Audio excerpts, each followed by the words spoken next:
অবশেষে জয়ের দেখা পেল বিরাট কোহলির আরসিবি। আর সেই জয়টা পেল কাদের সাথে? সেই উঠতে থাকা হায়দ্রাবাদের সাথে। সেই উঠতে থাকা হায়দ্রাবাদকে আজকে যেন আরসিবি টেনে হিসেবে মাটিতে টেনে নিয়ে আসলে।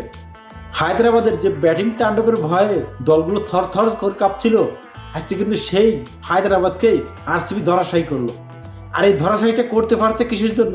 মনে করেন আজকে যখন টস জিততে ফাফ ডুপ্লেসিস, তখন কিন্তু তাদের মনে একটা ভয় কাজ করছিল যে তাদের হয়তো ব্যাটে দিলে যদি 300 রান বা 350 রান করে বসে, তাহলে তাদের একটা মনে করেন অসম্ভব ব্যবহার হয়ে যাবে। যার কারণে কিন্তু ফাফ ডুপ্লেসিস ডিউ ফ্যাক্টরের কথা না ভেবে ব্যাট করার সিদ্ধান্ত নিয়েছে। আর ব্যাট করতে নেমেই আরসিবি বোর্ডে তোলে 206 রান, 207 রানের টার্গেট ছুড়ে দেয় হায়দ্রাবাদকে। জবাবে হায়দ্রাবাদ ব্যাট করতে নেমে 8 উইকেট হারিয়ে 20 ওভার শেষে 171 রান গড়ে তোলে। শেষ পর্যন্ত হায়দ্রাবাদ 35 রানের হার নিয়ে মাঠ ছাড়ল আজকে। আর এই ম্যাচে ব্যাট হাতে উজ্জ্বল ছিলেন আরসিবি রজত পাটিদার ও বিরাট কোহলি। ফাফ ডুপ্লেসিস ছোট একটা ক্যামিও ইনিংস খেলে।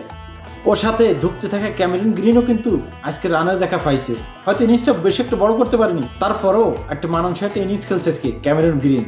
খেলছে 37 রানের একটা ইনিংস, 24 বলে 37 রান। দীনেশ কার্তিক 6 বলে 12 রান করে আউট হয়ে গেছে। মোটমাট এই কয়েকজনের পারফরমেন্সের উপরে আরসিবি বোর্ডে তুলে 206 রান। জবাবে 207 বিশাল টার্গেট ছুড়ে দেয় হায়দ্রাবাদকে। এই দিন হায়দ্রাবাদের হয়ে বল হাতে উজ্জ্বল ছিলেন জয়দেব উনাদকাট। 4 ওভারে 30 রান দিয়ে নিচে 3 উইকেট। ও টি নাটারজান 4 ওভারে 39 রান দিয়ে 2 উইকেট নিচে। আরসিবির দেওয়া 207 রানের টার্গেটে ব্যাট করতে নেমেই মনে করেন হায়দ্রাবাদ 3 রানের মাথায় অন্য ম্যাচের জয় নায়ক ট্র্যাভিস হেডকে হারায়। 3 বলে 1 রান করে কিন্তু ট্র্যাভিস হেড প্যাভিলিয়নে ফিরে যায়। অন্য মাথা থেকে 2024 আইপিএলের সেরা ওপেনারের তকমা পাওয়া অভিষেক শর্মা চালাতে থাকে ব্যাটিং তাণ্ডব। শেষ পর্যন্ত তার ইনিংস থামে 13 বলে 33 রানে।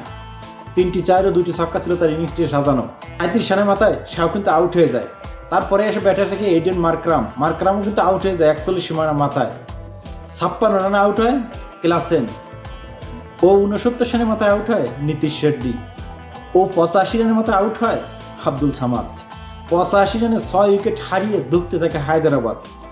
কিন্তু এই দিনে হায়দ্রাবাদের হয়ে শাহবাজ আহমেদ ওয়ানডে ম্যাচে ব্যাটিং করলেও কিন্তু দলকে চাপ সামাল দেওয়ার চেষ্টা করে। শেষ পর্যন্ত সে ব্যাট হাতে রান করে কত? 37 বলে 40 রান। অন্যদিকে দলের ক্যাপ্টেন প্যাট কামিন্স শেষের দিকে একটু ঝড় তোলে কিন্তু ব্যাটে। সে করে 15 বলে 30 রান। মোটমাট এই কয়জনের রানের উপরে ভিত্তি করেই কিন্তু সানরাইজার্স হায়দ্রাবাদ 20 ওভারের বিনিময়ে 8 উইকেট হারিয়ে 171 রান গড়ে তোলে। শেষমেশ 35 রানে পরাজয় বরণ করতে হলো হায়দ্রাবাদকে। এই দিন আরসিবির সব বোলিংটা ছিল কিন্তু উজ্জ্বল। ক্যামেরন গ্রিন 2 বার বল করে 12 রান দিয়ে 2 উইকেট। করণ শর্মা 4 ওভারে 29 রান দিয়ে 2 উইকেট। এই দিন মোহাম্মদ সিরাজ উইকেট শূন্য থাকলেও কিন্তু অসাধারণ বল করছে। 4 ওভার দিচ্ছে মাত্র 20 রান। ও ইস্ট দোয়েল 1 উইকেট। ও উইল জ্যাক্স 1 উইকেট।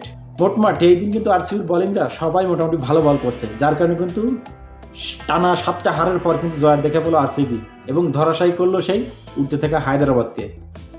হয়তো আরসিবির 2024 আইপিএলের সেমিফাইনাল স্বপ্ন কিন্তু ভঙ্গ হয়ে গেছে।